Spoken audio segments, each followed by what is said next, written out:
Today on our Tech for Business podcast, we're joined by Nate, our Director of Cybersecurity, and Andrew, our Security Incident Response Team Lead. This month, we've been talking about incident scenarios and what you can do to avoid them.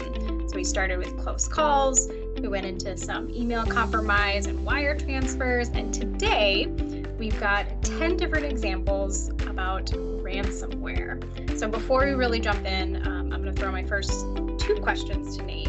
First, what terminology do we need to know? What are those beautiful acronyms that we should know to understand today's podcast?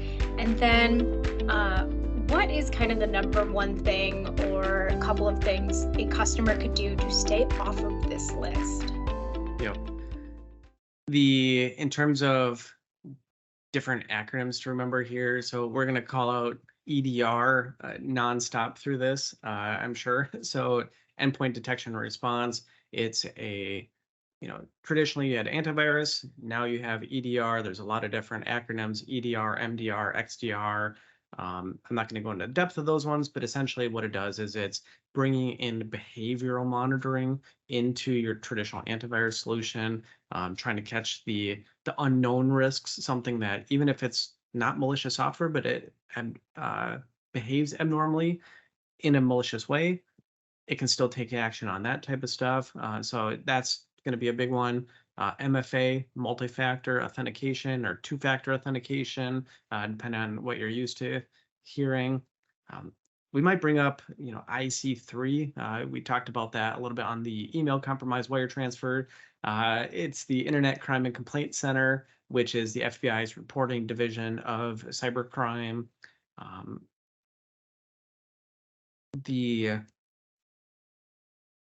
I might bring it up, RTOs, RPOs a little bit. So recovery time objectives, recovery point objectives, business continuity planning, all of that type of stuff is all going to be tied to your backups, how fast you can back things up, at how much data can you potentially lose throughout that. Those are the big ones that I can think of off the top of my head. And then I would say the biggest things to try and stay off of this list is EDR and multi-factor are going to be the two biggest ones that come to mind.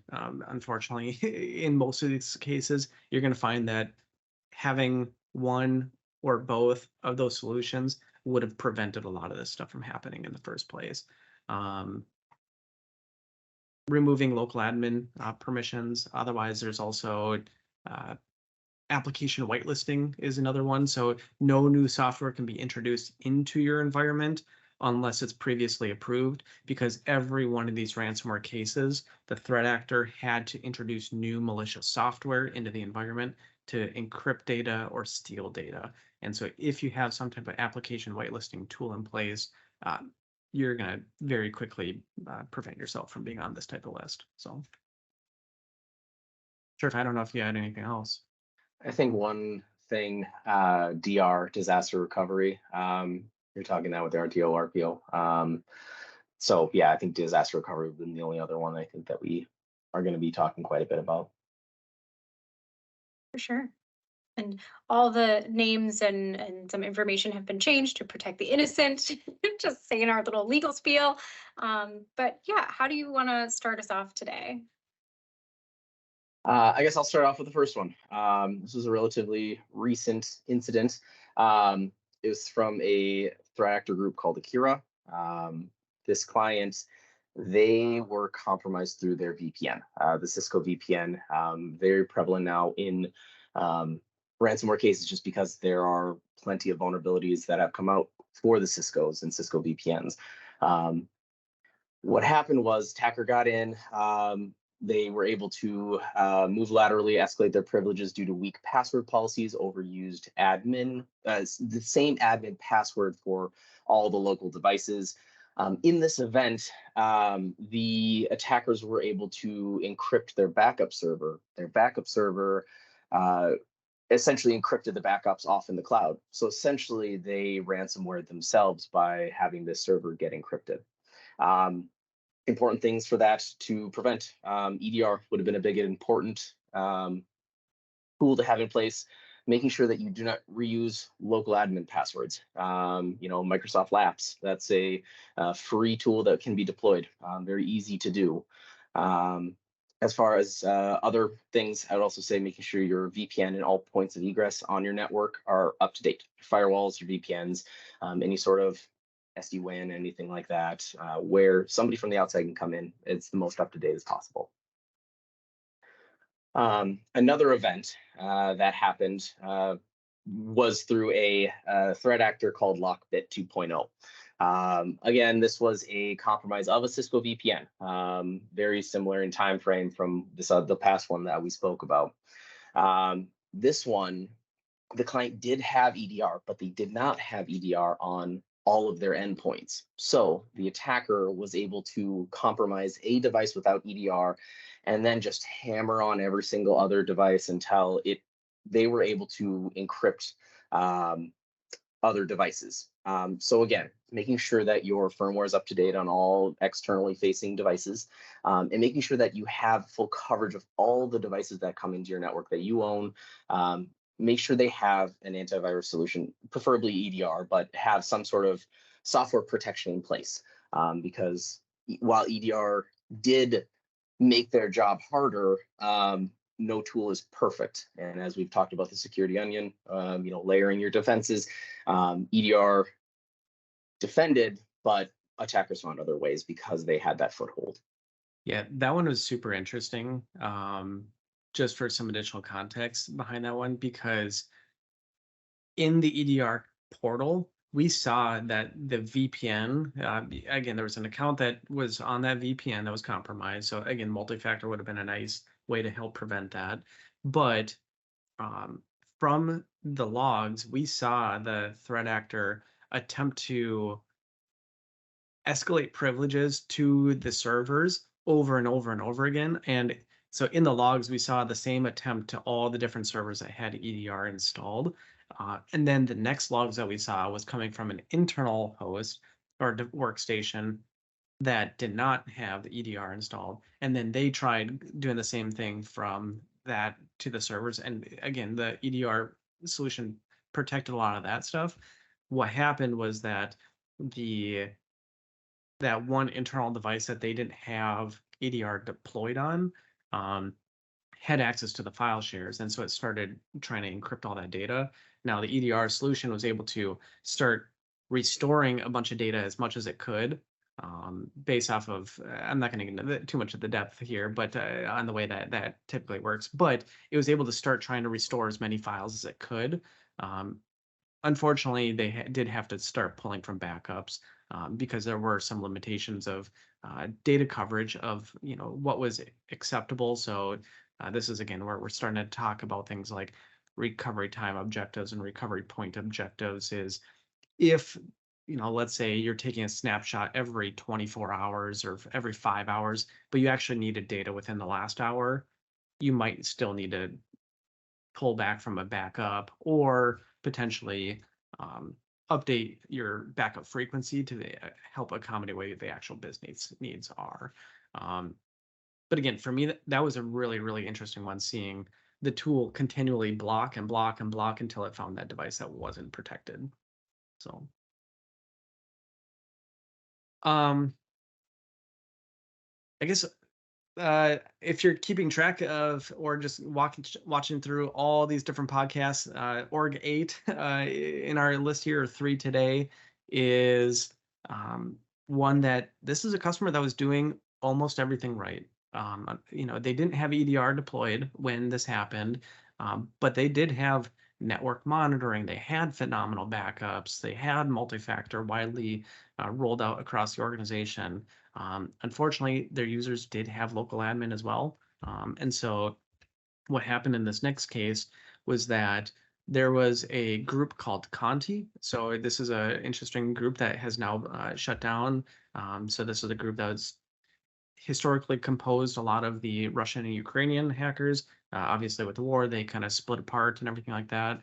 But essentially what happened was we found that there was a document in this environment, which was an Excel file with a malicious macro associated with it. So a user received that phishing email. clicked on the Excel document, was able to run that, and then that's what kicked off the ransomware incident. So the biggest thing was they didn't have EDR because we deployed that for them, and then that's what found all these remote connections in their environment out to the threat actor. It's what helped find that initial Excel file sitting in their download folder. But what we were able to do is, because they had solid and tested backups, we were able to get their entire environment operational in less than 4 hours. Let them continue doing the workday as while that environment was running, we were able to continue doing full restores and forensics without impacting the business. So again, if you start to pair all these different solutions in place and have a proper methodology to protecting the business, a ransomware incident can be extremely minor impact compared to the traditional impact. Andrew, what's the latest downtime on average for a ransomware incident? 2 weeks, I think, is the number. But it could be even longer now with how the attackers are doing their stuff. So, but 2 weeks downtime, like, restoration of business kind of time. That's probably your least favorite news to tell a customer when we tell them that they're potentially going to be down for 2 weeks, isn't it? Yeah. Yeah, it changes the mood of the conversation as just a, hey, this is an inconvenience, to, hey, this could be business ending. Especially businesses that run on slim margins. They don't have a lot of money coming in to pay everything. They depend on the ongoing business, and being down for 2 weeks where they don't have that incoming business, it can end the business. And so that really changes the conversation if that they know it's, we shoot to have it up as soon as possible. But average downtime is about that 2 week. Yeah. I think that I'll kind of use that as a segue into the next organization, because this customer, they had great backups that worked. However, they didn't do a great job at testing them with a disaster recovery test to ensure that they could restore as quickly as possible. And so even though we were able to get the business operational and limping along in the first couple hours, they essentially were majorly impacted for 2 weeks. And so this was one where the customer had a sonic wall VPN that it was actually end of life at the time, hadn't been updated in years. There's vulnerabilities on it, but they just kept using it and everything like that. Going back, we even told them, hey, this is end of life. You need to get rid of it. It's a security risk. Didn't upgrade it. Therefore, it led to this incident. But that VPN was compromised. And so with the backups, essentially what happened was they had these backups keeping all of their different servers restored, and again, testing them every single day that they could back up appropriately. But what went wrong in this case was that this customer had, I think it was 6 different servers that all had to intercommunicate with each other to provide the total solution. And what happened there was the appliance that was running those backups and backup recoveries could only spin up 3 or 4 of them. And so they had a couple servers that you could not run. And so then you had to spend time doing full restores on those ones rather than running them in a virtualized state. Therefore, the business is still down. And so that's what just dragged it on another couple days, which again, it was a significant amount of money lost in productivity for that organization. Customer also didn't have EDR implemented out there, so people are able to move laterally as new malicious software is being loaded in, trying to steal data outside of the organization. That's another big issue. They did have, sensitive data about customers sitting on their network that was lost as well. So then you had to go through legal reporting off of that. And then I believe the last thing that I wanted to mention about that was their organization was, sorry, I'm also trying to make sure that I'm not sharing a little too much info here. it was business altering. We'll just put it that way, is they had to completely change how their business operated due to this incident, even though they were able to successfully restore. So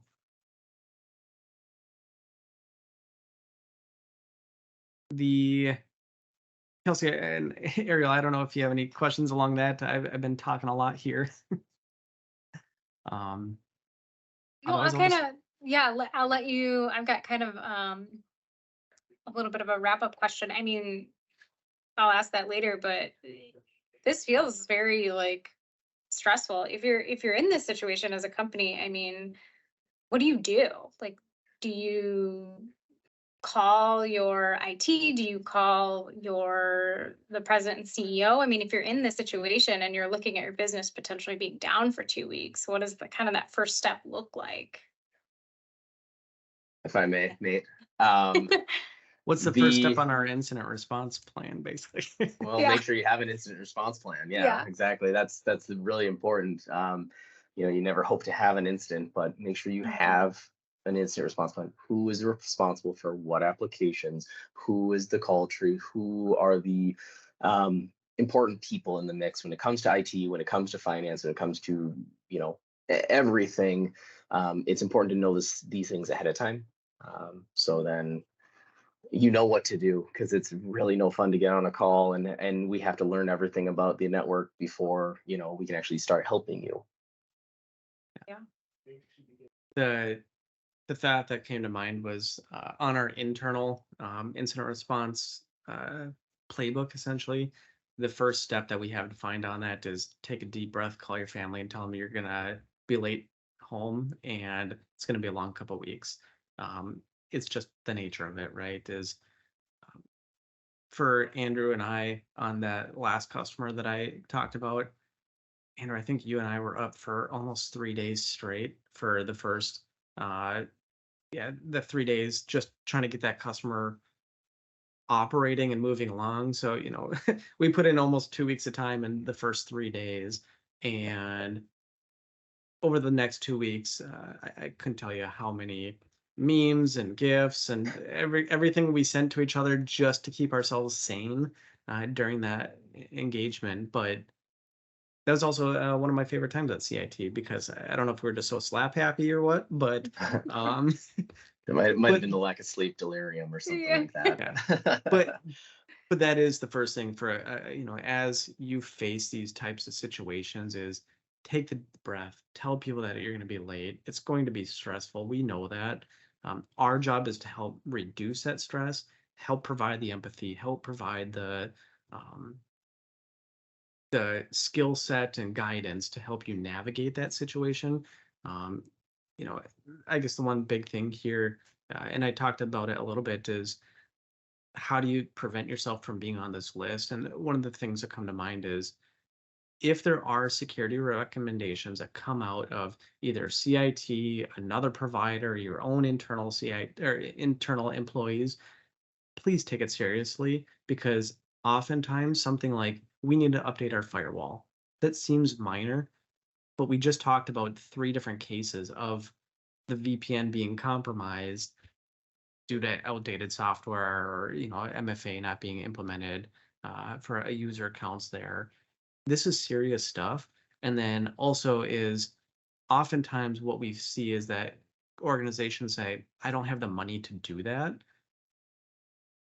It might only take you an hour or 2 of time to implement that, but the alternative to that is thousands and thousands of dollars of incident response or forensics responses, legal responses, everything like that. And it seems like organizations always seem to find the money afterwards. So being a little more proactive on it. The saying I like is, pennies before an incident, dollars after.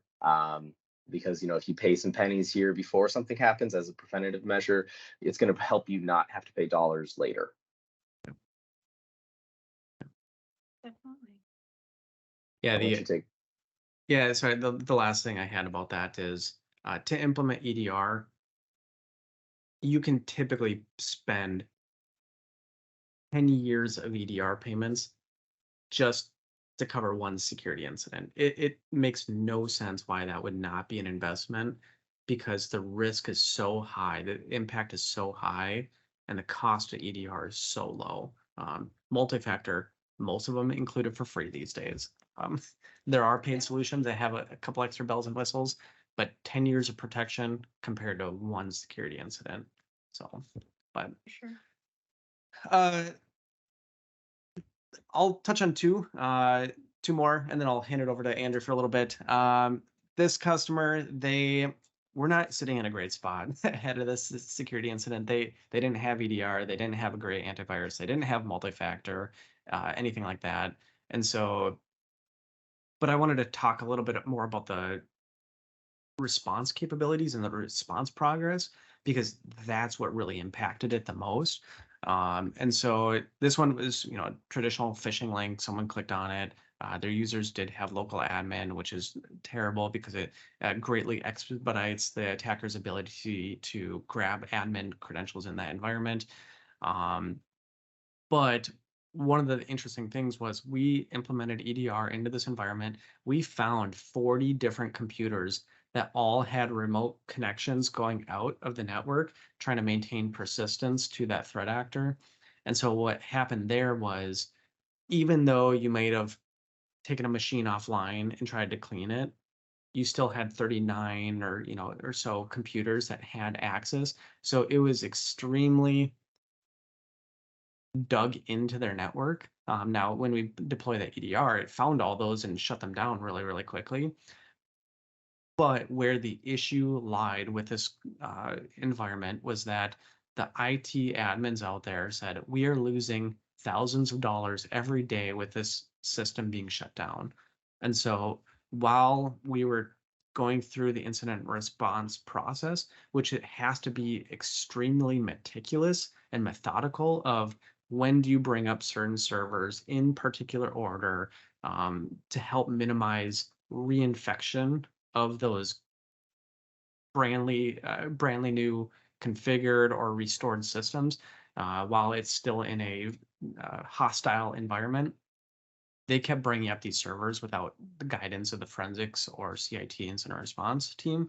And so they actually ended up having to rebuild those systems 3 times because their internal IT kept spinning them up against guidance of the incident response and forensics professionals. And it led to additional downtime than if we had just gone through the proper process. And so one of the big things here is when Andrew comes in and tells you that you're going to be down for a potential 2 weeks on average, and the customer wants to be up yesterday, there's a delta there that you have to address on the emotional level almost, and say, we know you want to move fast, but to move slow is to move fast, because if you do it the proper way, you'll be up faster than having to do this 2, 3, 4 times again.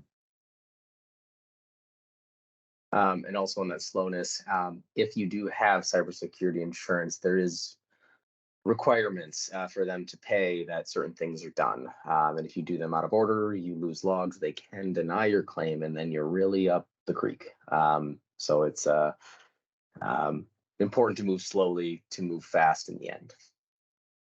Yeah, and Andrew's talking about the OFAC check. This is something that the U.S. Treasury put into place, I believe it's 2020 now, where they will prohibit payments to ransomware groups or nation states that are on a sanctioned list.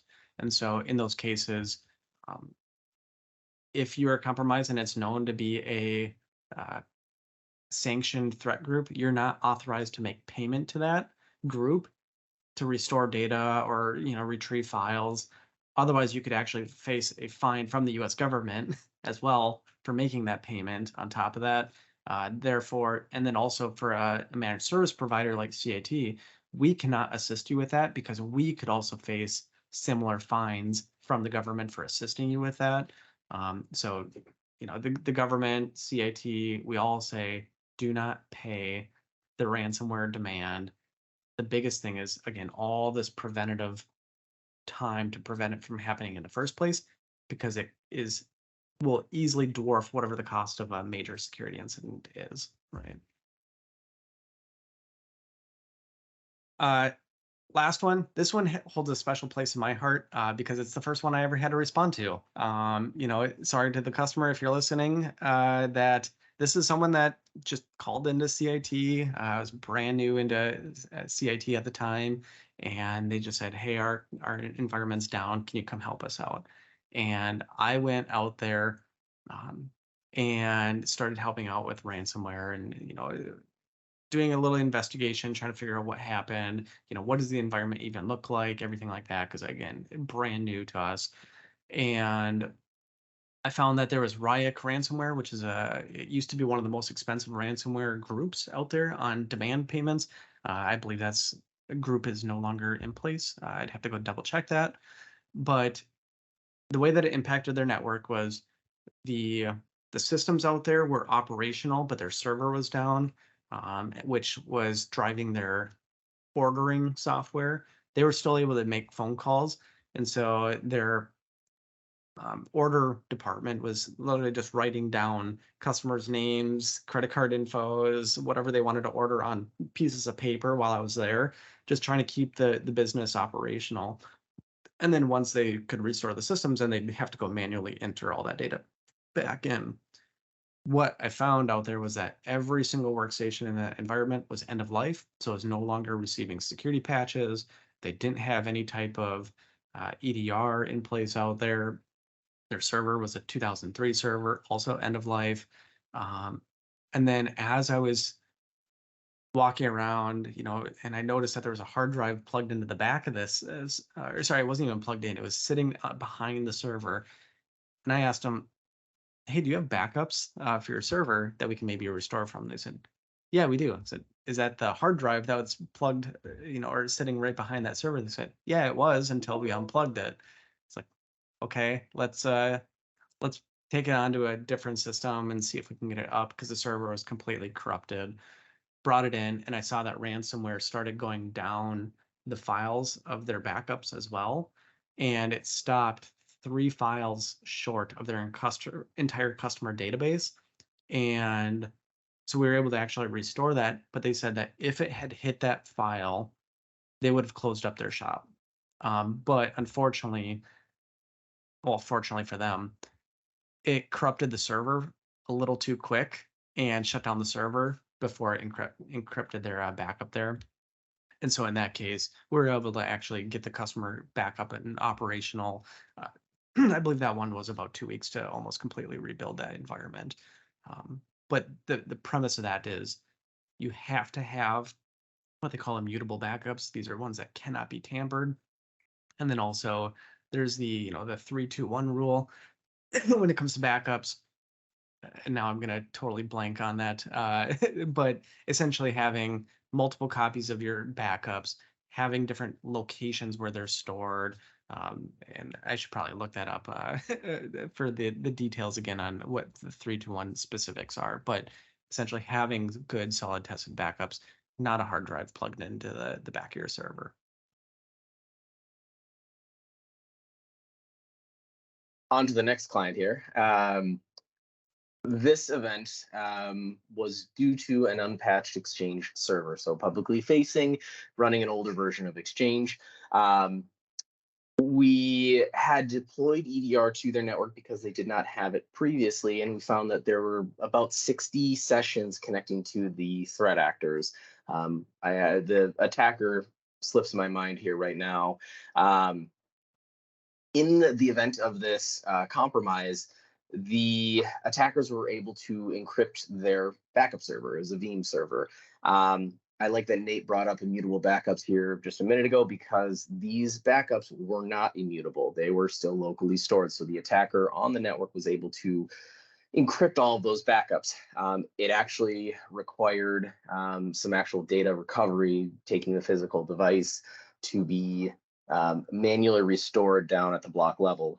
It was very expensive and time consuming. That was truly 2+ weeks before even business was functioning slightly close to what they were before.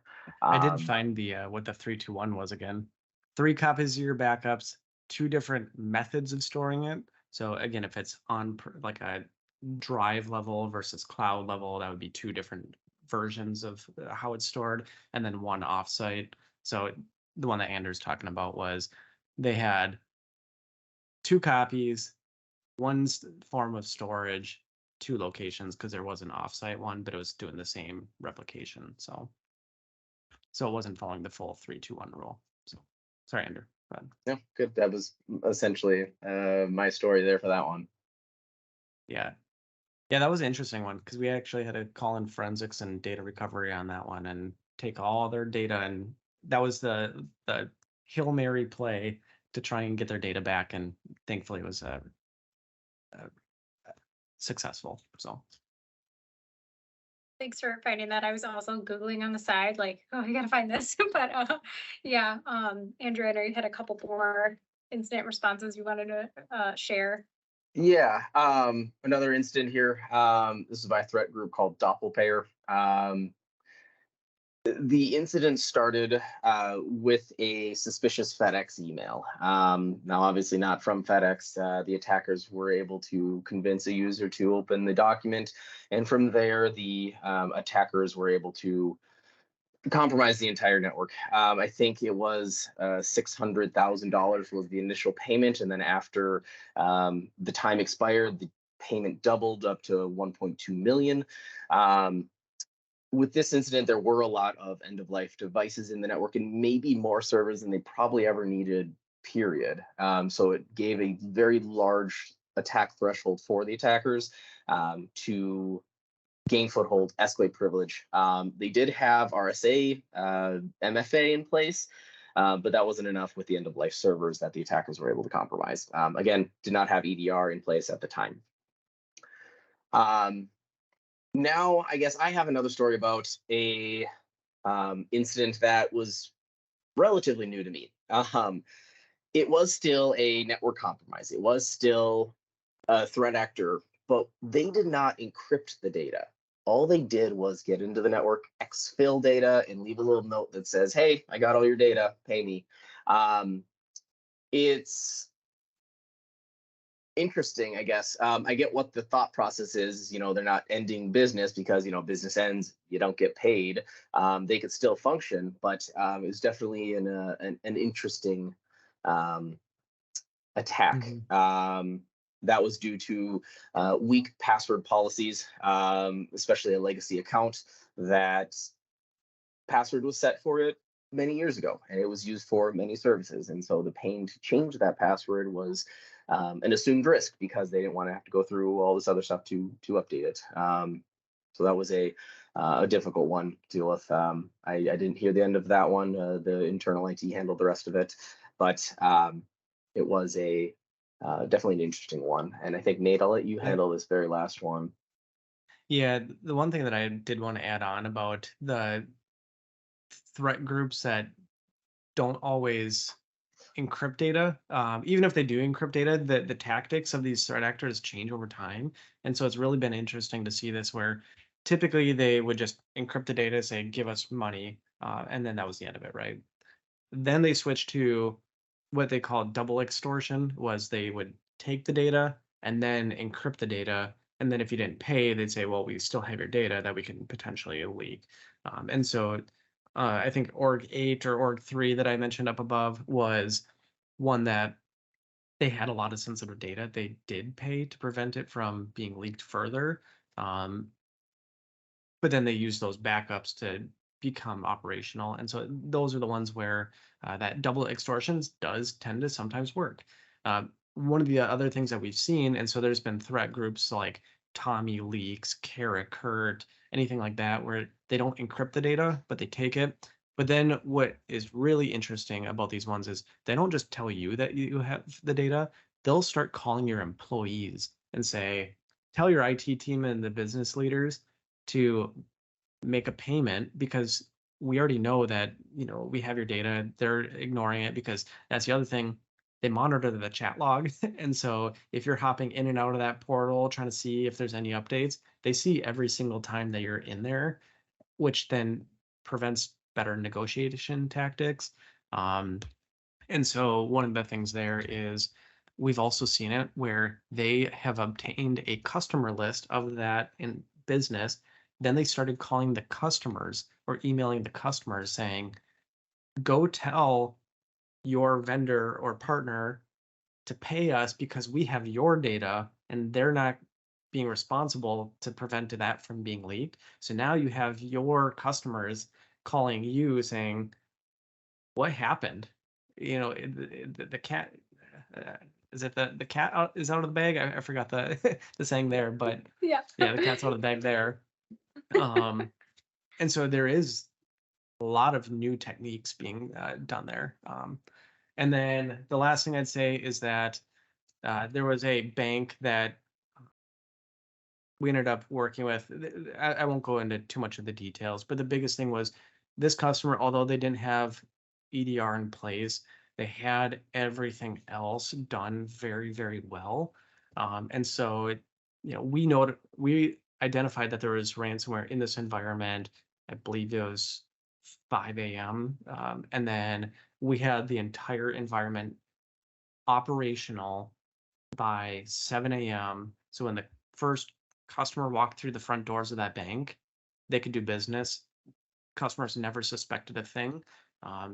But that's just how I wanted to kind of wrap that up and say, when you don't have something like multi-factor or patch devices or EDR in place, as a fallback, making sure that you have the proper backups tested to ensure that you can do a full recovery in the timelines, restoring the same amount of data that is acceptable of loss to you within again, everything is adequate to the business needs. Because in that case, ransomware was a minor issue out there. It was just, yep, we have ransomware. 2 hours later, we're back up, and now we'll go deal with the residual effects of that. But no one knew about it. It didn't impact their business. They had no financial loss other than, having to do their cybersecurity insurance claim. But that was the extent of it. So I'd like to also add something to that, is that you can do everything perfectly. You can spend lots of money on all these tools and layering your defenses. It's very important to do, but it does take one weak link that the attackers can exploit. You have to protect everything. The attacker just has to get one thing right to be able to compromise you. The goal is to make the attacker's job difficult, that they'll go to somebody else. They don't want to spend 45 hours trying to figure out how to get into your network, where they could go to some guy down the street and spend 15 minutes and then get the same amount of money. So you can do a lot of things right, but it does take a lot of layering your defenses and making sure that the right tools and people and things are in place to help prevent it. Because if a security person ever tells you are 100% safe, they're lying to you, because no one is 100% safe at any point in time. So on that vein, to kind of wrap us up, so you've convinced me. I'm an IT admin. I need all of these things. How do I start that conversation with my C-levels? I mean, going in and asking, free tools are great, and maybe there are some out there, but sometimes you need to pay for those tools. How do I start that conversation? yeah, one of the big things is just talking risk to the business. Is security.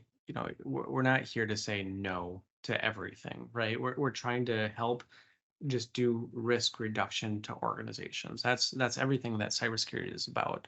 And so if there is some type of risk to the organization of saying, we don't have great backups today. So what is the impact if we lost data today?